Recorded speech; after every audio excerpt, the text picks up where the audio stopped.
Hello friends, welcome to decode exam defence. ये मैं आपके सामने एक शॉर्ट वीडियो लेकर आया हूं ताकि इसके बाद का वीडियो जो आप देखें उसमें आपको हेल्प मिले। कंप्लीट ज्योमेट्री के नाम से मैंने एक पार्ट बनाया है, उसके 2 पार्ट होंगे जिसमें आपकी कुछ थ्योरम्स का इस्तेमाल मैंने किया है और उसमें से एक थ्योरम है राइट एंगल ट्राइंगल थ्योरम जो इंपॉर्टेंट है, जिसको मैं आपको यहां पर बताना चाहता हूं ताकि आप यहां पर उसको सीखें। ठीक है, तो अब आप जरा गौर से देखिए, बस शॉर्ट में आप देखिएगा। इसके 6 फॉर्मूले हैं जिनको मैं डिराइव कर देता हूं। कैसे कर रहा हूं ये देखना ज्यादा इंपॉर्टेंट है। ठीक है, यहां पर जरा गौर से देखिए, अगर मैं इस ट्राइंगल को ABC ट्राइंगल को अगर मैं एक परपेंडिकुलर डाल दूं इसके अंदर ही, ठीक है, तो उसको कैसे डिराइव करेंगे, इनकी साइड्स और परपेंडिकुलर्स के रिलेशन को। चलिए देखते हैं। आप यहां पर अगर सोचिए, इसको आप फाई मान लेंगे, ठीक है, तो ये थीटा हो जाएगा। अब आप खुद सोचिए, phi plus theta already 90 degree के बराबर है, तो क्या हम यहां पर बोल सकते हैं कि अगर हम ट्राइंगल DCA को देखें तो उसमें जो 90 डिग्री बन रहा है एंगल D, तो इसका मतलब rest of the 2 angles will also be equal to 90 degree. इसका मतलब है कि ये फाई है तो ये एंगल थीटा होगा, क्योंकि आपका टोटल फाई प्लस थीटा भी 90 डिग्री के बराबर है। ठीक है, तो सिमिलरली ये क्या हो जाएगा, फाई हो जाएगा। ठीक है, अब हमारे पास कुछ ट्राइंगल बने, तो पहली कंडीशन बनती है कि triangle BDC is similar to triangle CDA। कैसे भाई, खुद सोचो। अब आप यहां पे जरा गौर से देखिए, BDC अगर हम ट्राइंगल लें, इसमें 3 ट्राइंगल बन रहे हैं, BDC, CDA, ABC। ओके, अब जरा गौर से देखिए, फाई कहां है, यहां है, कौन सा, CBD, तो यहां पे क्या है, DCA, तो ये किसके इक्वल है, BC के इक्विवेलेंट है। सिमिलरली D और D इक्वल होंगे ही, क्योंकि इधर से भी 90 डिग्री तो इधर से भी 90 डिग्री। अब ये C है तो ये C इस एंगल A के बराबर होगा। बहुत ध्यान से समझिए, यानी इनकी साइड्स क्या हो जाएंगी, BD upon CD is equal to CD upon DA। ठीक, ये चीज समझे, यानी CD square is equal to BD into DA। तो पहला रिलेशन हमारा ये बना, ये आपका फर्स्ट फॉर्मूला। ऑलराइट, ठीक है, मैं इसको रफ कर रहा हूं क्योंकि अब मैं नेक्स्ट फॉर्मूले की तरफ जा रहा हूं। कैसे किया हमने, क्योंकि 2 ट्राइंगल सिमिलर बनाए और उन दोनों ट्राइंगल को सिमिलर बनाने का एक ही कंडीशन है कि तीनों एंगल्स सिमिलर सेम होने चाहिए एक दूसरे के। ठीक है, अब हम चलते हैं आगे। जैसे मैंने आपको बताया कि ये थीटा था, ये फाई था, तो ये हो जाएगा थीटा और ये हो जाएगा फाई। चलिए अब हम आगे चलते हैं। अब यहाँ पे एक और तरीका है ABC ट्राइंगल के एरिया को दर्शाने का। कैसे, मैंने क्या बताया, दूसरा अगर आप देखें तो ट्राइंगल ABC में अगर हम देखें तो हम बोल सकते हैं हाफ इंटू परपेंडिकुलर कौन है भाई, BC, इंटू बेस कौन है, CA। अगर ये परपेंडिकुलर है तो किस बेस पे, CA। तो दूसरा वाला क्या परपेंडिकुलर है, CD, इंटू किस पे, AB। इस पे सवाल भी मैंने किया है, ध्यान से देखिएगा। तो अब यहाँ पे आप कोई भी रिलेशन बना सकते हैं। अगर आप CD का रिलेशन देखें परपेंडिकुलर का, तो वो बन जाएगा BC into AC upon AB। ये आपका दूसरा फॉर्मूला जनरेट हुआ। ये 6 फॉर्मूले हैं, ध्यान रखिए, एक एक करके सब बता रहा हूं। चलिए अब मैं चलता हूं दूसरे फॉर्मूले की तरफ। अब देखते हैं यहां पे दूसरा अगला फॉर्मूला, ठीक है, यानी तीसरा C वाला। अब जरा गौर से देखो, अगर आपको दिखे तो एंगल B एंगल C के भी तो बराबर है, एंगल C के बराबर है कि नहीं है, और ये 90 डिग्री एंगल D के बराबर होगा। तो हम बोल सकते हैं कि ट्राइंगल BCA, बहुत ध्यान से देखिए, ट्राइंगल BCA, ठीक है, ट्राइंगल अब किसके, देखो C किसके इक्विवेलेंट होगा, D के, और ये अगर आप देखें तो जाहिर सी बात है आपको ये फाई मिल रहा है, कौन सा भाई, यहां पे अब होगा आपका किसके, B और BDC के। ठीक है, यानी ट्राइंगल BCA आपका देखिए B एंगल के equivalent, C angle D angle के इक्विवेलेंट। ठीक है, और ये आपका दूसरा वाला कौन सा है भाई, ट्राइंगल BDC है, सॉरी BDC है।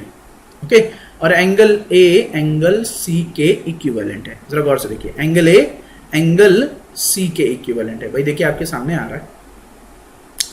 ठीक है, चलो तो अब हम क्या करते हैं, अब हम यहां पर इसको सॉर्ट आउट कर लेते हैं। यानी BCA आपका BDC के, यानी क्या हो जाएगा, B C upon B D is equal to B A upon C B. ठीक है, हमने किसका लिया, हमने ये ले लिया formula B C upon B D. Okay, और दूसरा क्या है, B A upon C B. ठीक, चलो अब हम देखते हैं, तो हम यहां पे क्या बोल सकते हैं कि B C square is equal to B A into B D. ये आपका तीसरा फॉर्मूला जेनरेट हो गया। ठीक है, यहां पे समझते जाइए क्योंकि एक एक करके सारे फॉर्मूले आपके आते जा रहे हैं। ऑलराइट, इंपॉर्टेंट है, ये बात ध्यान में रखेंगे आप। चल अगले की तरफ बढ़ते हैं, अगला फॉर्मूला क्या कह रहा है। ठीक है, चलो देखो, चलिए अब हम चलते हैं, अगर हम इसको रिमूव कर दें तो चलिए चौथे फॉर्मूले की तरफ बढ़ते हैं। इंपॉर्टेंट है, उसे भी ध्यान से देखिए क्योंकि 6 फॉर्मूले अगर इसके आप एक बार समझ गए कैसे करने हैं तो कोई दिक्कत नहीं होगी। अब अगर आप देखें डी वाले का, तो अब आप जरा गौर से देखिए, बी सी ए, यही ट्राइंगल बी सी ए किसके, एक बार तो हमने किया डी सी ए के, किसके बराबर किया हमने, सॉरी बी डी सी के, बी डी सी के इक्विवेलेंट किया। अब हम किसके इक्विवेलेंट करेंगे, डी सी ए, यानी हम बोल सकते हैं triangle C D A equivalent होगा बी सी ए के। मैंने आपको बोला ना 3 ट्राइंगल बन रहे हैं इसके अंदर, तीनों आपस में क्या है, सिमिलर है। ठीक है, तो अब यहां पे आप क्या लगाओगे, B A upon C A is equal to, okay, is equal to C A upon, अब देखो बी ए अपॉन सी ए था तो सी ए अपॉन कितना हो जाएगा, डी ए। ठीक है, अब यहां पे देखो C A square is equal to B A into D A, यानी हम इन सब का रिलेशन बना सकते हैं आपस में, ये बात ध्यान में रखिए। ठीक है, तो हमारे पास एक और रिलेशन आ गया, चौथा। चलिए अब हम चलते हैं 5वें रिलेशन की तरफ। भाई यहां पे समझते जाइए, सब ट्राइंगल एक दूसरे के क्या है, सिमिलर हैं। 5वां ई, अब यहां पे समझो, यहां पे 5वें का खेल बहुत इंपॉर्टेंट है। यहां पे देखते जाइए कि कैसे इस सवाल को करना है। अब 5वां वाला आपका क्या होगा कि इम्प्रोवाइज करेंगे। देखिए अब हम लगाएंगे पाइथागोरस। ठीक है, हमारे कायदे से देखा जाए तो 4 ही थ्योरम थी। ठीक है, लेकिन हम 5वें की वो पाइथागोरस की हेल्प से 5वां और 6ठा भी बना लेंगे। देखिए कैसे, अब यहां पे देख सकते हैं आप, A B square is equal to B C square plus A C square, यानी ए बी बराबर होगा आपका B C square plus A C square. Alright, अब यहां पे देखिए, अब आप प्रीवियस 2 इक्वेशन से अगर आप देखें तो आप वैल्यू उठा सकते हैं। क्या है, बी सी स्क्वायर आपको दिया गया, देखिए कुछ वैल्यूज आपको दी गई हैं, जैसे आपको ए बी बराबर क्या है, आपको पता है कि B C into C D C A upon क्या हो जाएगा, सी डी हो जाएगा। याद करिए मैंने आपको यहां पे प्रूव कराया था। ठीक है, क्या, जब एक ही ट्राइंगल के हम परपेंडिकुलर के बेस पे हम क्या कर रहे थे, 2 टाइप का एरिया निकाल रहे थे, तो उसमें आप, यानी आप सेकंड वाला, सॉरी हाँ सेकंड वाले को आप देखिएगा फॉर्मूले को, उसमें इस तरीके का दिया हुआ है। ठीक है, रिलेशन। अब यहां पे क्या करेंगे आप, अब आपको बी सी स्क्वायर, यानी हम बोल सकते हैं B C square plus A C square, square कर दो बोथ साइड, यानी B C square C A square, और ये उधर चला जाएगा C D square B C square plus A C square.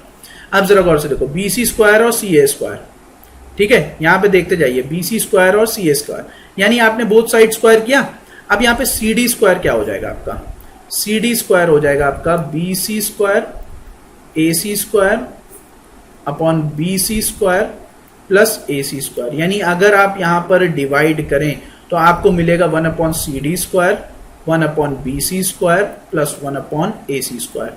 ये नया रिलेशन बना, ध्यान से देखिएगा इस रिलेशन को इंपॉर्टेंट तरीके से। ठीक है, ये बात ध्यान में रखिए। ओके, चलो अब हम चलते हैं नेक्स्ट। अगर हम देखें तो ये अब आप सभी को पता ही होगा, अब इसमें कुछ करने की जरूरत नहीं है। ओके, चलो अब हम देखते हैं कि अगला क्या कह रहा है। 6ठा आपका फॉर्मूला, जैसा आपको पता है कि आपने 2 फॉर्मूले जनरेट किए थे जिसमें बी सी स्क्वायर और की वैल्यू क्या थी भाई, ए बी, सॉरी हाँ A B into B D, और ए सी स्क्वायर की वैल्यू क्या थी भाई आपकी थी A B into A D. यही थी। अगर आप इसे उठाकर डिवाइड कर दें तो यहां से ए बी तो एलिमिनेट हो जाएगा, यानी B C square upon A C square is equal to B D upon A D. Okay, ये चीज समझ ले। तो यहां पर समझने की जरूरत है कि इस तरीके से काम करिएगा। ऑलराइट, तो ये आपके पांचों फॉर्मूले थे जिसे मैंने आपके सामने डिराइव कर दिया। आई होप आप सभी को समझ में आया होगा। जाइए अब ज्योमेट्री का लेक्चर आप देख सकते हैं और वहां पर तैयारी कर सकते हैं। Till then, thank you.